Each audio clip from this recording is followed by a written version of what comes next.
All right, we're gonna move on to Tumblr. Topic 3. Topic 3. Unpopular K-pop opinions. Let's Andrew, yell go. at some Tumblr users, because that's how this goes. I stopped going on Tumblr because of those people. They always used to make me so angry with their unpopular opinions.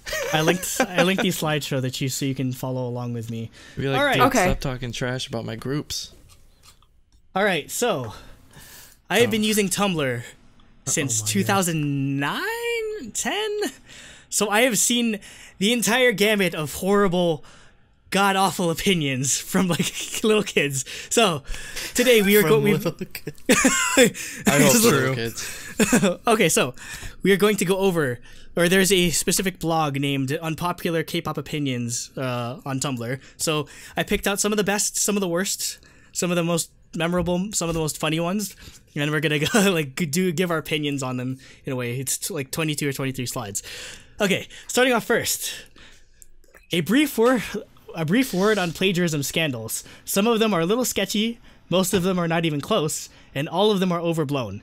By nature, K-pop is a derivative genre that cuts and pastes influences from all sorts of genres. That leads to a lot of purposeful sound-alikes, but very, very, very few legitimate plagiarism offenses. You can copyright a melody, but you cannot copyright a texture, mood, or vibe.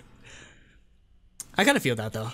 I feel like some people are too on too quick on the trigger. It's like, oh my god, they plagiarized from, I don't know, like some famous Western artist or whatever, and it's just like there's only so many, there's only so many notes that exist, like on, I don't know, like a piano, or like there are only so many notes that exist, or so many like progressions and chords that you can do.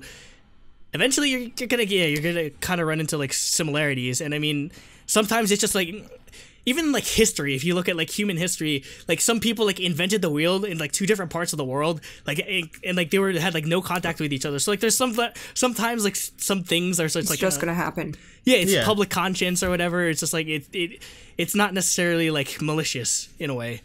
Yeah, I think most are overblown. I think every once in a while there's one where it was intentional, but it's so hard to figure out if it was or not. But yeah, I think for the most part, it's just people either hate a group and they're like, oh, this song sounds exactly like this other song, so I'm just going to complain about it because I hate this group. Yeah, they're just trying to find any reason to anti them, basically. Yeah, exactly. Yeah, that's the thing. People are always wanting to see their group in a new light by saying, okay, this other thing, it sounds exactly like this other thing. And it's so easy to just jump on the train of, oh my gosh, you are so unoriginal. My group is better because we're constantly original. However, like I have taken one of the audio music engineering classes I've taken, we focused a lot on copyright. And even in my music history class, the music history class I'm taking right now is what's it called? Oh no, can I not even remember my own class?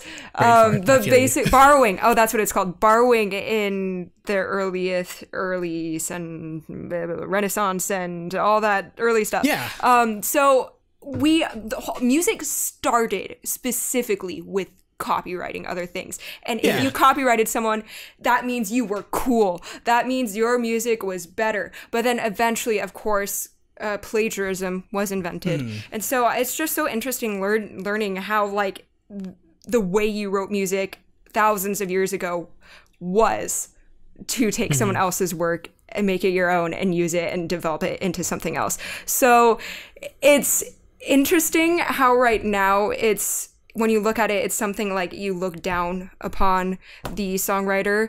Also, like I've learned a lot about how you can't copyright chord progressions. You can't copyright melodies unless it like has the same exact chord progression under it.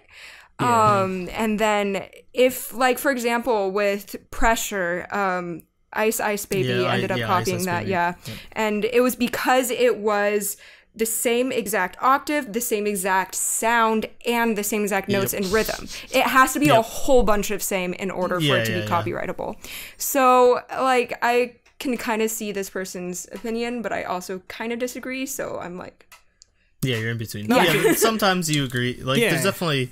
You agree with it, but there's definitely times where it is malicious, and you can't you can't say all of them are bad, or all of them are okay. And I mean, a lot of, again, going back to like how like sort of music started out by like everyone copywriting each other, and I mean that's sort of that, or in a way that was sort of like, even in, if you consider like modern times, in a way where if you look at the history of jazz, like there's such thing as a jazz standard where basically somebody makes a song and then like a bunch of different people sort of like either like copy it or like sing it as well. So like literally it's not Improvise really upon it. Yeah, like it's not really like out of the realm, or like it's not really there's a precedence for like songs maybe like sounding similar or being inspired by sort of things like that. So Jacob. So for me, I do mostly agree. Like I think people are way too like sensitive on the topic of, I guess, copyright. Like I don't know. I think it might be because I come from a computer science background, and I'm also part of like an open source institute and stuff like that. So like everybody's encouraged to share the code that they've written with other people so that they can take it and make it better and stuff like that. And I sort of bring that philosophy to music and and games and everything. So I don't know. I think if you can take something and give your own take on it, I don't think it's it's plagiarism. A bad thing. I mean, that's how music progresses naturally. So exactly. Boom. All right. Okay. Moving on to the next one, which is a lot less serious. A lot of people say how horrible mullets are, but honestly, yes, some mullets look really bad. But I actually like the GOT7's J-Bum and mullet and Dean's mullet. They didn't look that bad. Wrong. Okay. I know. Can't do it. I know. Nate, go for it. Yeah, all mullets look bad. They look terrible. Don't wear a mullet. This isn't the 80s. Yeah, personally, on any person, any gender, any ethnicity, I personally just don't like the mullet. Like, go you. I'm not gonna hate on you or anything, but I just personally, nah. Nah. You don't know how tempted I am, like to like, Don't do because it. don't do it. I am no stranger to strange haircuts because I have a man bun, but like you don't know how tempted I am. It's just like, would I look good with a mullet, like an Asian style mullet? I'm just like, I don't know, maybe. I don't think I could pull it off, because like, I mean, with Dean, I think he pulls it off because he has like a hat on a lot of the time. Yeah, so all you see is like the long he looks part of the fine hair. in that picture because it just looks like he has long hair because he has a hat on. Yeah, but I don't. Nah, I mean, if I undo my hair, sometimes it looks like a mullet. So like, if it's not like tied or whatever. But yeah, no, it looks good. It does look good on some people, but yeah, it looks trashy, like just in general. But I think there's an appeal to the trashiness of it. Mm-hmm. Jacob, no opinions on mullets? It's a no for me. No, you're not gonna grow out your hair. You're not gonna grow out a mullet. No. Like, dude, sometimes when my hair gets too long, people think I have a mullet because I always wear a hat, and I'm like, no, I do not. I just wear this because my hair sucks and I can't comb it very well. It's curly. All right, next on the list. Big 3 privilege is not real. When you audition for SM Entertainment, JYP Entertainment, or YG Entertainment, you're against the best in the country. They have lines of people wanting to audition and get into the company. If someone gets into the Big 3, they must be really talented, because in those companies, you're always just a number, easily replaceable. The training is also really hard in those companies. They starve you in SM, they overwork you in JYP, look at twice, and you don't know if you'll ever debut in JYP. Or YG. YG, yeah, you know what I mean. Yeah. Even if you do debut, you'll never put out music anyway. Yeah, you'll never, exactly. You're stuck in the dungeon. 5 songs in 2 years, Blackpink. Yeah. Why you're wasting potential so much? Yeah, for this, I 100% agree with this. It's not like they didn't work to get into those companies. They put in the effort to, like it says, you're up against the best in the country, and you're up against the best in the world. They do auditions in North America and Australia and Europe too. So yeah, China, yeah, everywhere. So yeah, you have to put in the work to get into those companies, and so I definitely wouldn't say they're privileged. You're privileged to be in there.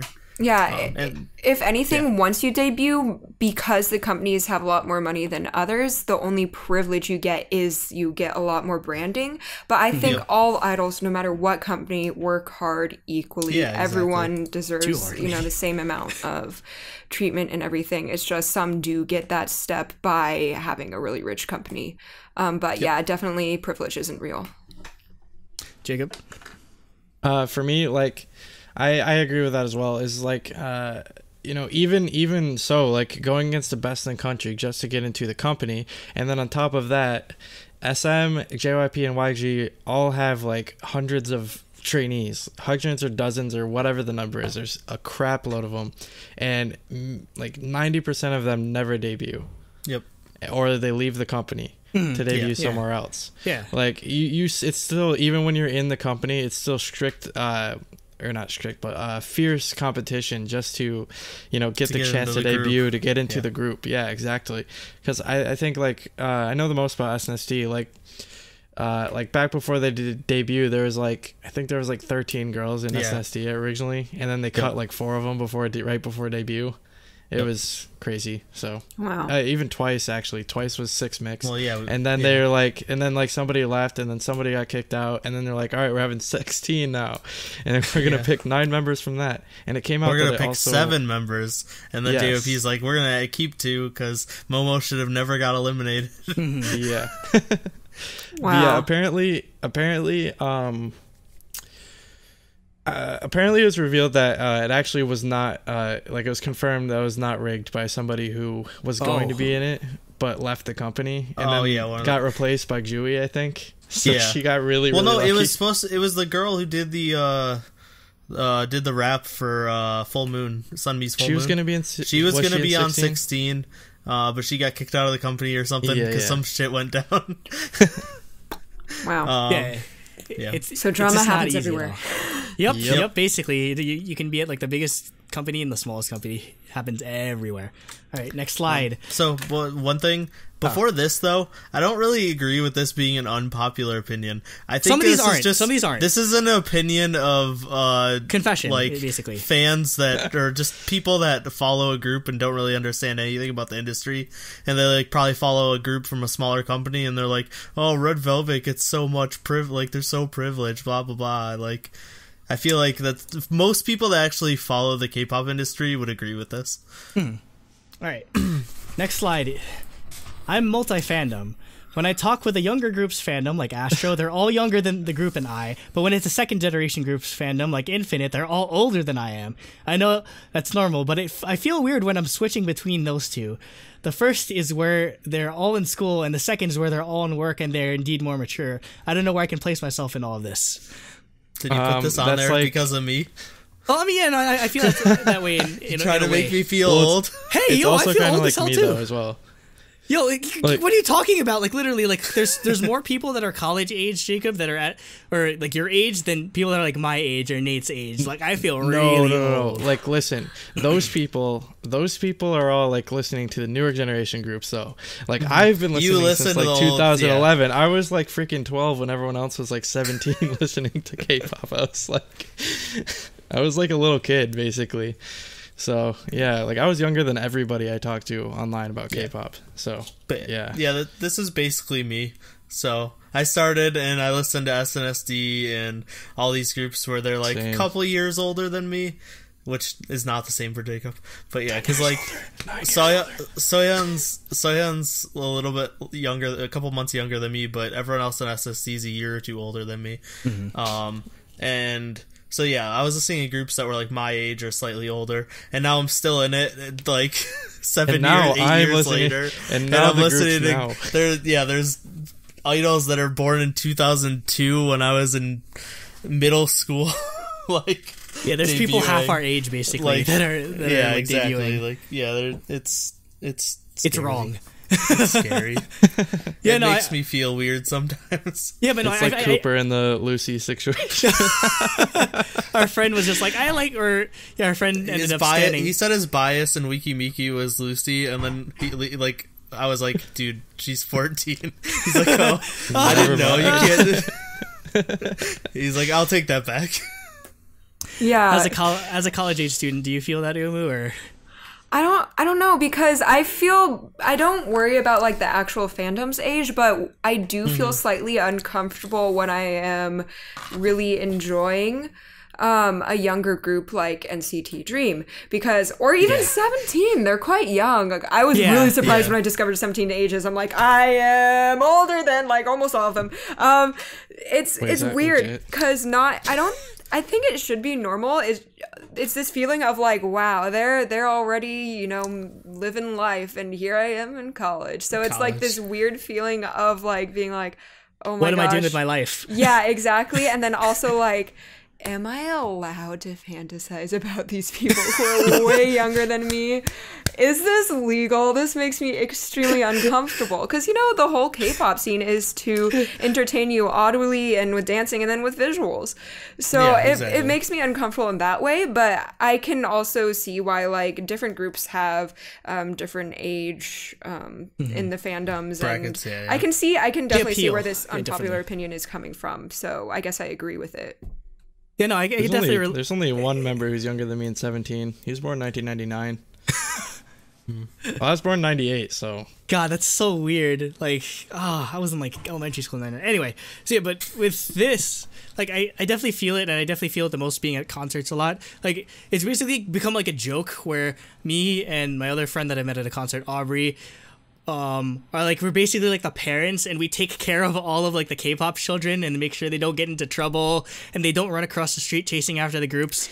I'm specifically talking about you, Paige. I know you're probably not going to listen to this, but I'm calling you out.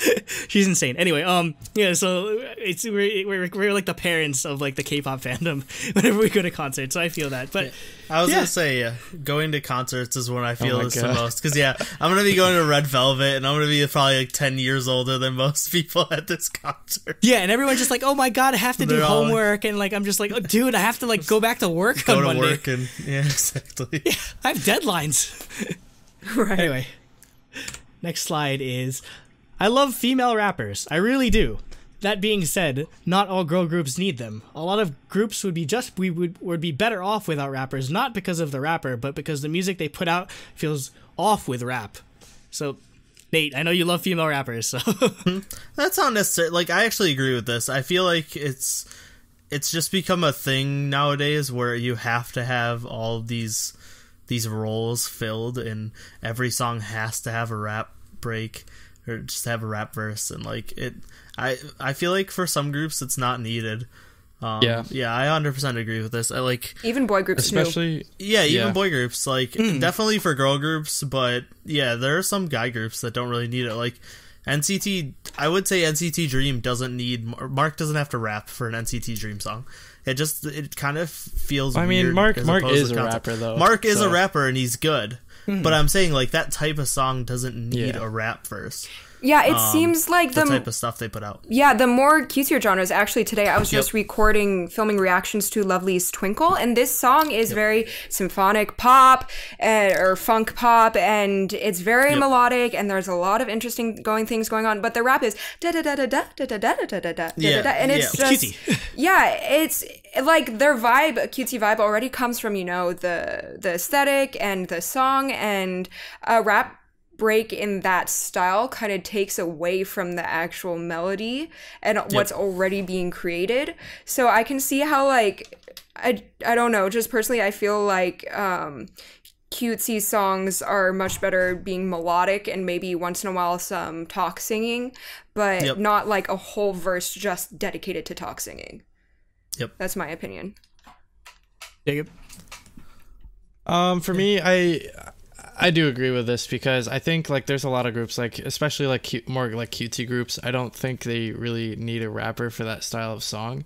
But you know, sometimes it actually works really well. Like for example, like in like Red Velvet for like Red Summer, I love Irene's rap in that. Like I think that actually like fits really well. But again, other times I'm like, it kind of is out of place and random. Yeah, but I'll go with it anyways. Yeah, Mamamoo's Memory did not need him a rap. Did not need a rap. I love Moonbyul, but did not. We need less Moonbyul raps. Sing. Yeah, we need more Moonbyul singing. Like that's something that we need more of. Which has happened lately. So which has happened. Yeah, that's what. Yeah, but we like talked I about also that in feel review. like specific rappers are good with specific types of rapping.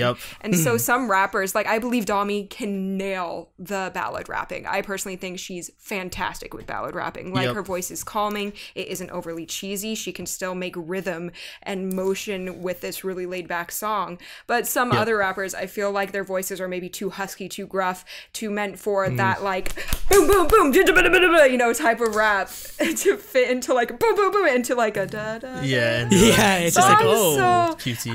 It depends. It also it depends. Yeah, that's exactly what I was gonna say. It depends on the rapper themselves. Like, Yoojung should be able to rap in every song that Wiki Wiki puts out because she's an incredible rapper. But, and like, they're just certain, like you said, Lovelyz is a perfect example. Like, they don't need rap. Like, their songs, it feels weird because they're doing the cutesy singing rap anyway. Why not just sing it? But regardless of that, I still need a Ravi Kangmina mixtape, please. Give me Goo Goo Don Vix. Oh my god. Hype ass mixtape.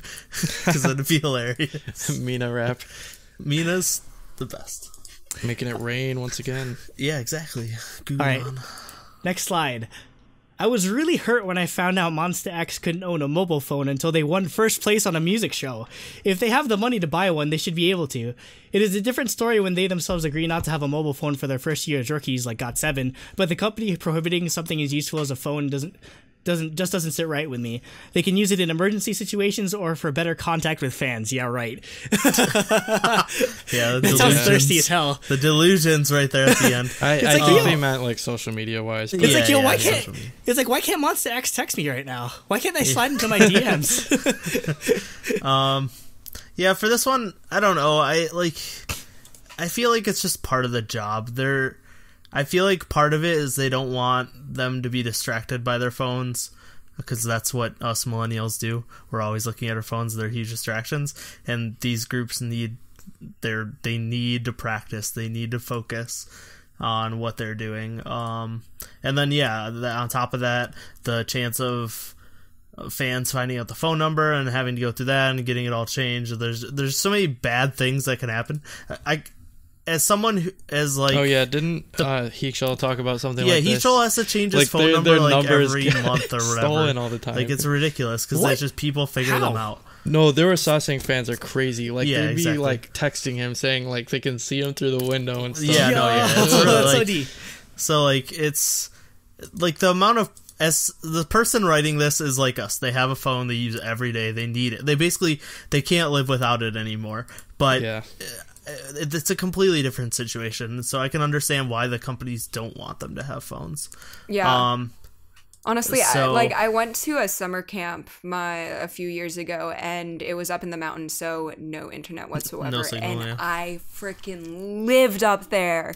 I felt so free. I got so much done. I wasn't having any detachment issues with my phone. I wasn't like, I need to go on social media. I was able to practice, enjoy the nature, find so many other activities to do. It was fantastic. And so I think even like here at Eastman, our professors sometimes ask us to not do certain things in order to, get us to concentrate on other things. Like a random example is like always use transposed music and never or not transposed music, like in the original key, and otherwise then you'll never learn. So yeah, it kind of relates to this where like, no phone, you're not going to die without it.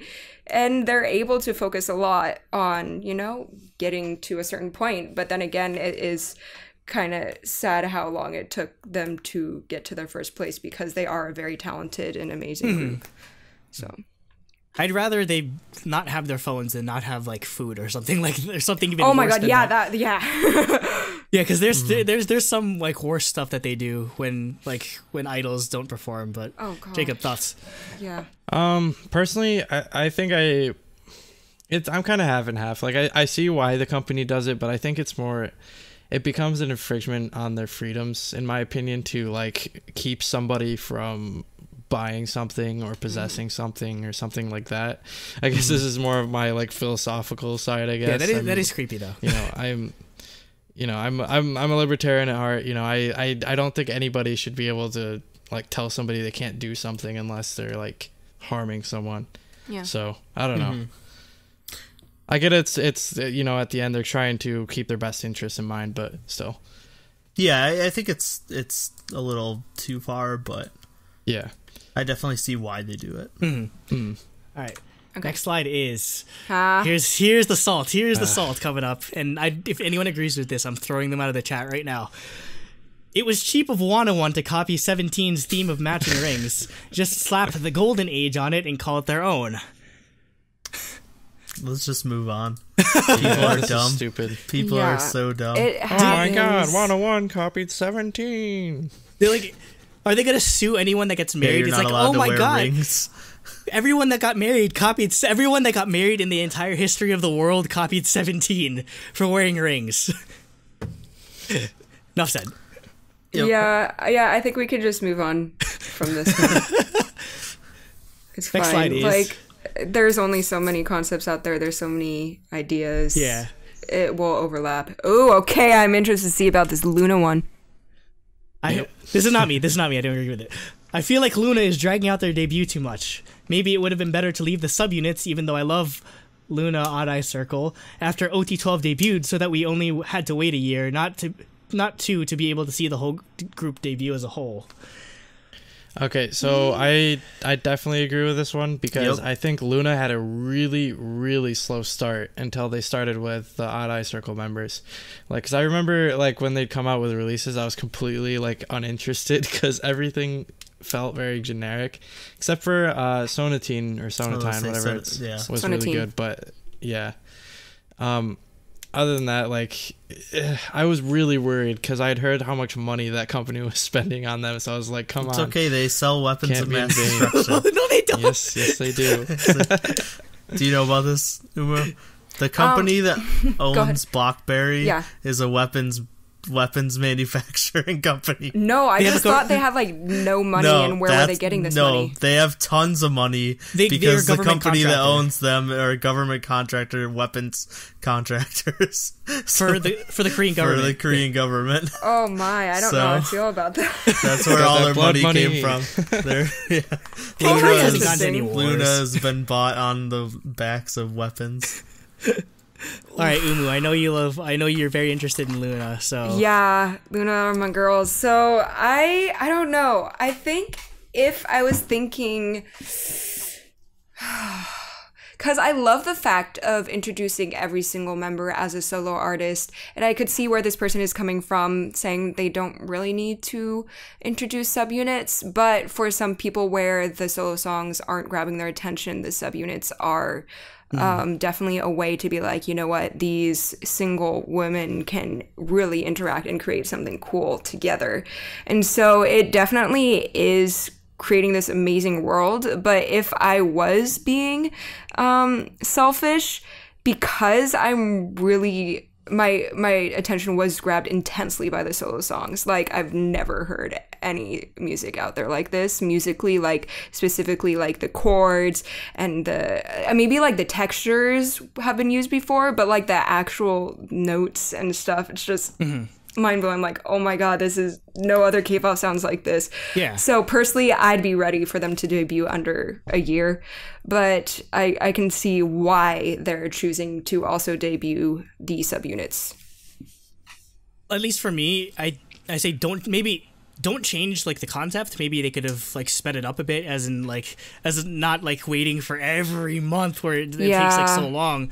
And I think maybe the length of time is what makes it feels so like, I guess, tedious. But I feel like the concept is like so perfect. Like maybe to make a wrestling analogy, where, because I love pro wrestling, basically they're literally like, this is like the perfect example of they're trying to like build a storyline, and then once they hit, like, they're showing like all these different members and like they're showing the subunits and everything, and then once they have all of them out, like the payoff is so worth it. At least I think. At least I hope it's gonna be worth it. Fingers crossed. Yeah, and I feel like the payoff of OT12 is going to, like, it's a direct result of taking the time to build out not like this whole like Lunaverse and like all these like showcasing every member and all that sort of stuff. Like, basically, you wouldn't appreciate it if they didn't do this, really. Like, this is like these like body punches, basically, and we're like, Luna's just gonna, or OT12 is just gonna knock us out, like, literally. Yeah, it's gonna be amazing to see them all together. Like, I'm sure you guys have seen the teaser already, where like all 12 of them and like if you aren't if you are a Luna fan, you would have screamed at that part because I lost my shit. I was like, oh my god, all these girls who I've spent so much energy just loving and listening to their music are finally together. So my love is gonna like quadruple. Yeah, it's literally the Avengers of K-pop. Like not like.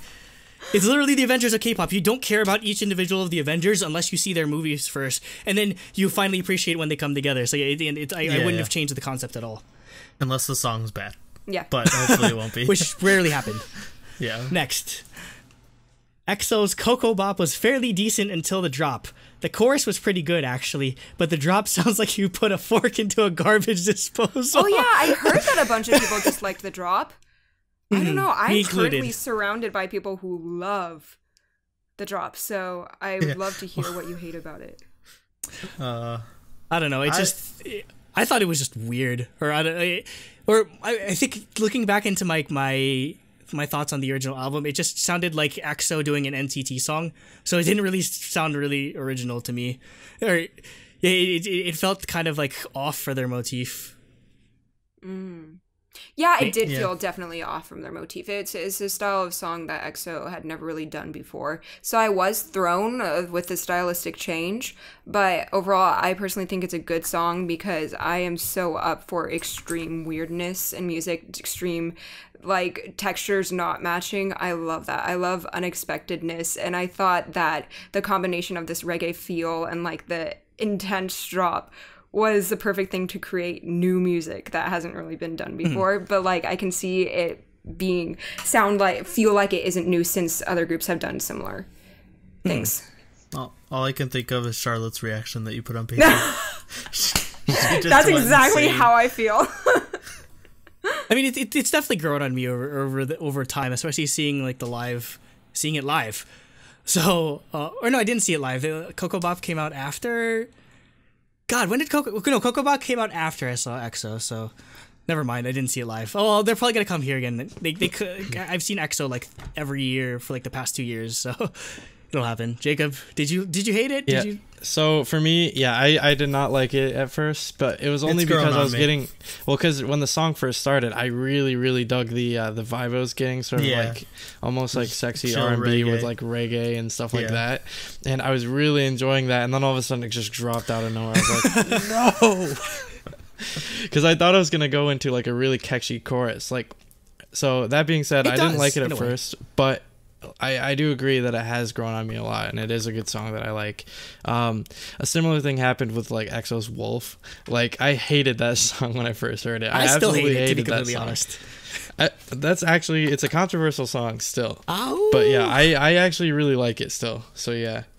Also, apparently in the demo for that song, they originally said wolf. They didn't go wolf. Like, is that just like do know how to say wolf? So is that just like, is that how you pronounce it? Like, is wolf like just like a Korean pronunciation thing, or is that just like a thing? I think they're just making it sound cool, like okay. Russian So or they're just trying to be fancy. All right. I never knew. But next slide is the same goddamn. Speaking of NCT. The same goddamn thing is happening with Lucas that happened with 10 last year. People are begging to see more of him in every single unit because apparently the concept of NCT being a rotational group hasn't been drilled into their thick heads yet. Jesus Christ. This person's angry. Is confusing.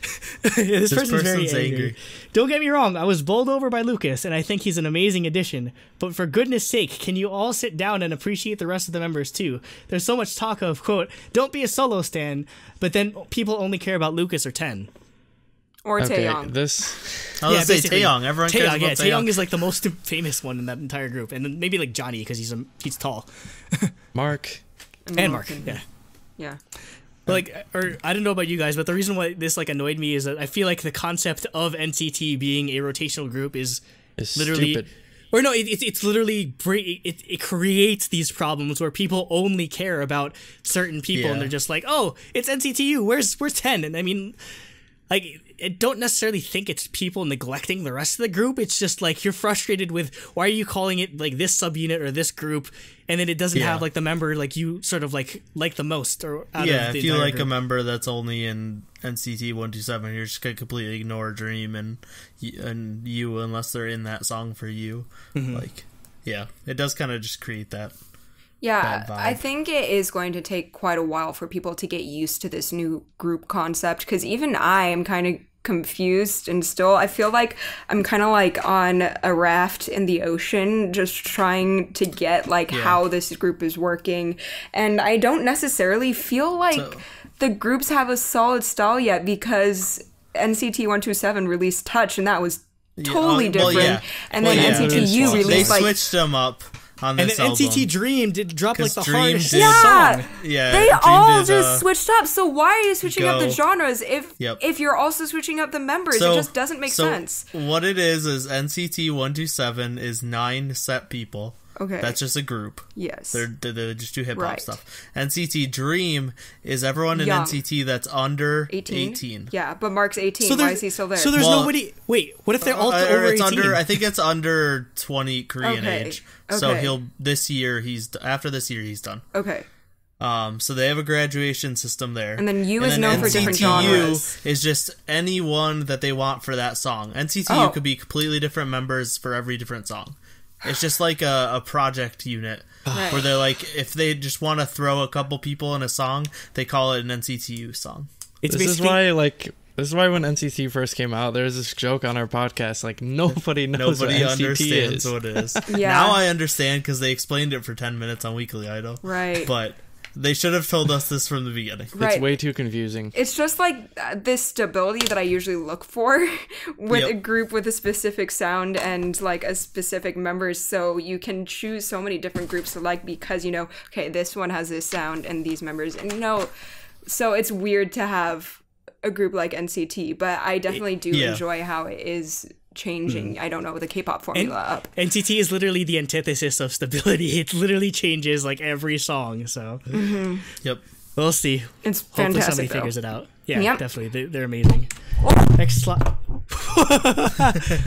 Rip headphone users. Rip headphone users. I'm so sorry. It happens. Anyway, next slide is. I do feel for Jihyo sometimes because she has a strong voice, which is showcased quite well in like Ooh Ah, but in more recent releases she has to tone it down to fit the cute addictive concept. I guess it does showcase more of her skills in the sense that she is suited for all types of songs.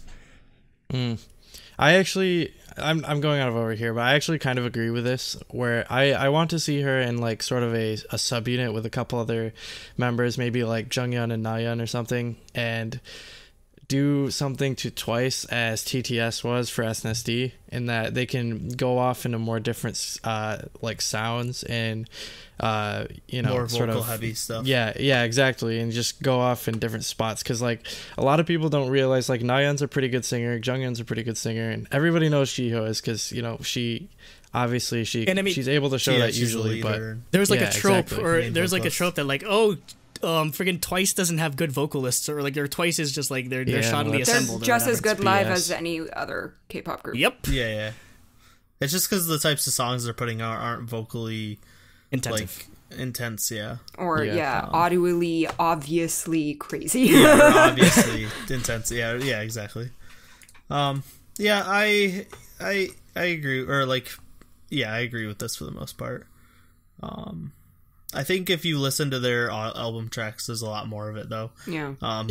Which is like something Ho on the last one. I loved Ho exactly. so much because it showcased Jihyo's vocals, just like they're talking about here.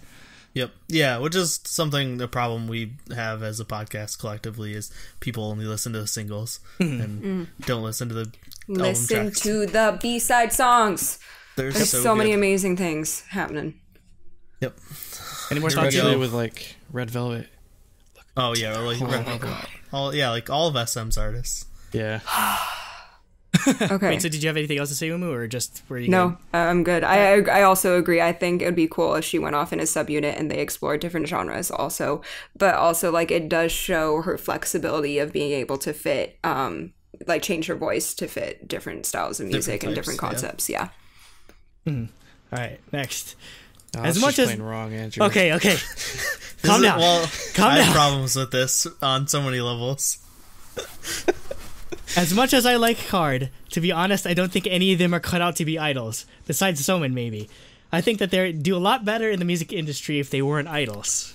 Okay, so I'm just gonna cut in right now. Like, what does that even mean? I don't what does know. that Yeah, even mean? what makes an idol like, different idol's from a not musician? What exactly? What difference does it make if you're saying they're in the music industry and not idols, whereas they're in the music industry and idols? Like, Maybe like literally, not in a group, what does that mean? or like maybe just like solos? I don't know. I don't know, but I don't disagree. I disagree. I think they're all cut out to be idols. They're great variety show people.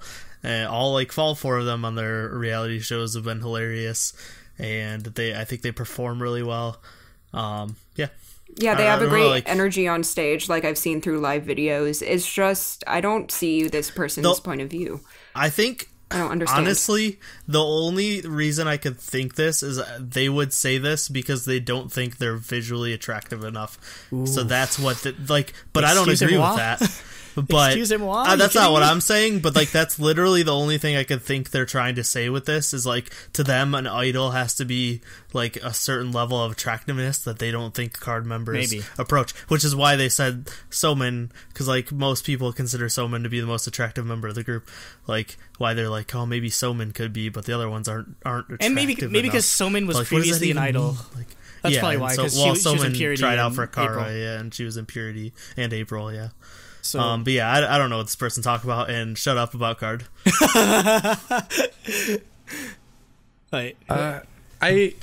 My main problem with this is like, for example, like there are people who are in the quote unquote music industry, like they're considered like they have cred, I guess, like that are also idols. So like, RM from BTS, Zico from Block B. I don't know. Like some people might even consider Dean to be an idol, even though he's more like he's not an idol. No, some people actually do say he is, and I disagree that, but but anyways, card, I think they have the potential with like to be, I guess, in that sort of space where they're sort of respected outside of K-pop fans and more like into just general like Korean music fans, I guess. So I don't know. I don't think this is really a applicable argument. Umu, did you have anything? Yeah, no, I disagree with this. It's just like I don't see what keeps them from not being idols. Yeah. I think they're attractive. I think that they dance well. Their dancing is unique, but it's done well. They can all sing live. Like, why would they not be idols? And also, they have fantastic personalities, and they're able to communicate, with different languages. I mean, I just don't feel like their argument is backed up by anything. I think basically, like literally, like the point of this is that I feel like card are redefining what it means to be an idol, and like it's just such a like unique concept to this person that I guess they just didn't really grasp it. At least that's my thoughts. So they haven't heard the shrieks of JSF fangirls. Live, JSF fangirls. Oh lord! Even in New York, it was bad. So Next slide. Okay, this is like the fun one, so they should go really quick. Yeah, some of these are really funny. I honestly hate albums with multiple versions, especially if there are more than 2. I still buy all the versions because I'm trash. This is Nate. I will buy every version of every IY album. I mean, that was me. That was me with Wanna One. I bought both versions. So. Yeah, but wait until Wanna One becomes 7 different groups and you have to buy 3 versions of albums every month. Because that's what I'm doing as an IOI fan. Wait until I actually get around to buying every single Luna single. Oh yeah, you want the Luna album. single? I want. Yeah. I'm gonna go broke. Oh my god! Crazy? Yeah, no, all these multiple album things just terrify me because I can't afford multiple ones. I don't think I ever, as a person going into the music business, I don't think I ever will be able to afford. So I am with this person. I do not like multiple versions. I think it's a great way for them to get more money and take more pictures. Not good for me. Nope. Yeah. Just one version and pour a lot of attention. I mean, it's not good for anyone. It's just whether you're willing to spend the money or not. No, even for my faves, I won't. I'll do it because I'm trash, like this says, but I'm not happy about it. Hey, yeah. At least it's not as bad as the I Got a Boy. I was gonna say once dude, I was tempted Cosmic to buy Girls. online versions. I was gonna say once Cosmic Girls puts out an album with 14 versions because they have a version for each member and then the group version, and I have to buy that, I'm gonna get really upset really fast. I ended up with the group version. I want, yeah. So Because yeah, Tiffany's version was awful. Tiffany's version was the worst, which is upsetting. I didn't understand any of the fashion in that sort of era comeback. It was really weird. It's fine. No one did. Exactly. Next slide is, I wish that there was an esports version of Idol Star Athletic Championships. I would watch that. I would as well.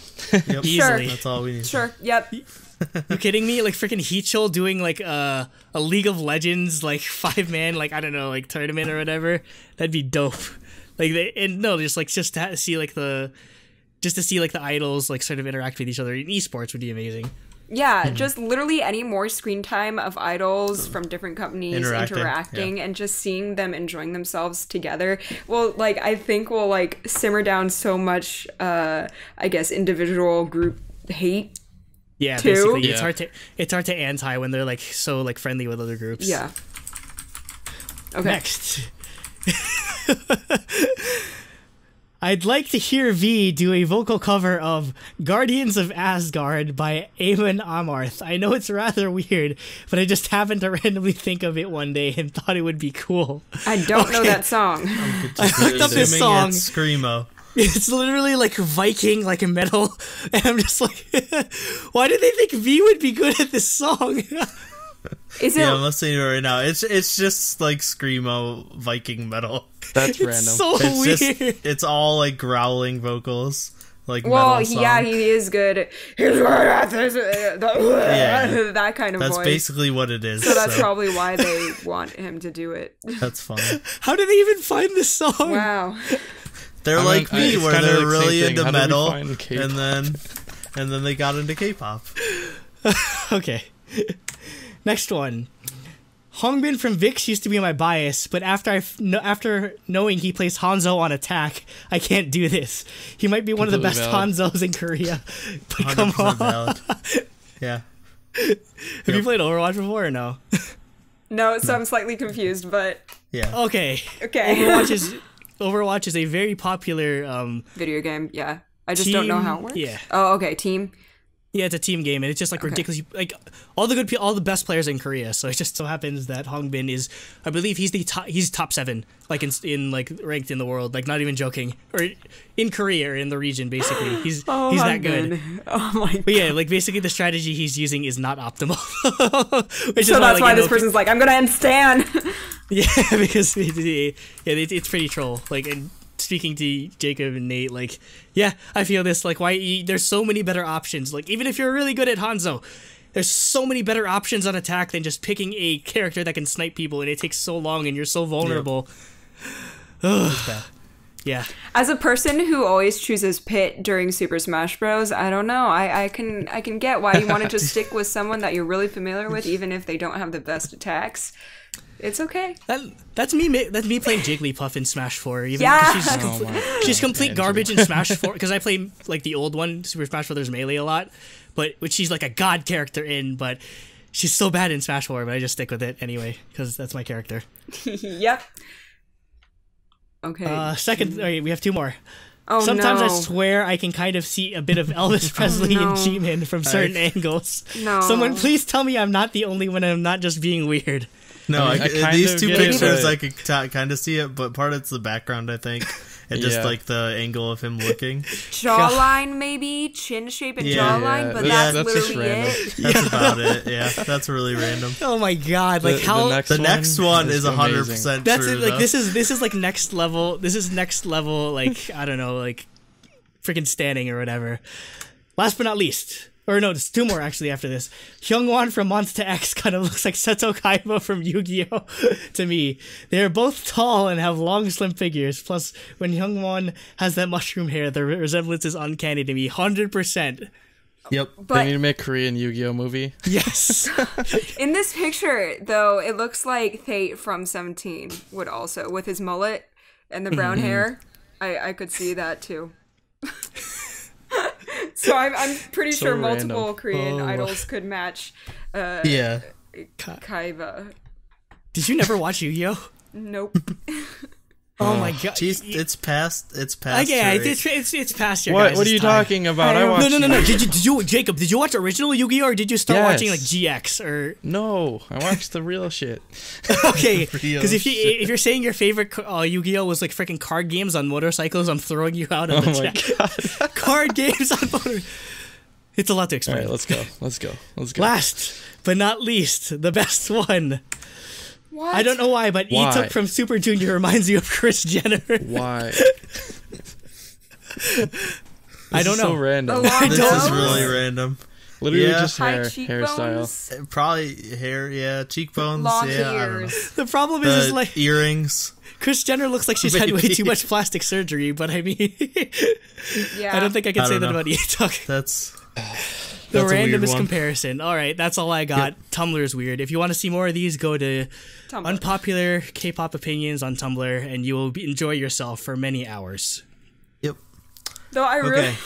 I really did enjoy it. I saw one post from Unpopular Opinions on the Tumblr, and one of them was that all K-pop YouTube reactors are shitty and stupid. And then like I scrolled through the comments, and all of them were like, "But react to the kid." I was like, "Oh my god, whoa, what? But yeah. How'd this suddenly turn out about me?" But yeah, that was cool. I'm surprised. Hopefully, nobody puts you on there though. Reacting they fucking sucks. And I'll be like, "Hey, what's up?" It would be an unpopular opinion. After doing it for like 350 episodes, like 7 years or something. That's crazy. And so they got new hosts, and then they announced they're going to be doing a new show for JTBC. So first, I want to talk about. I don't know. Did you guys watch the last episodes? Yeah, I was able like to the watch. Monster Yeah.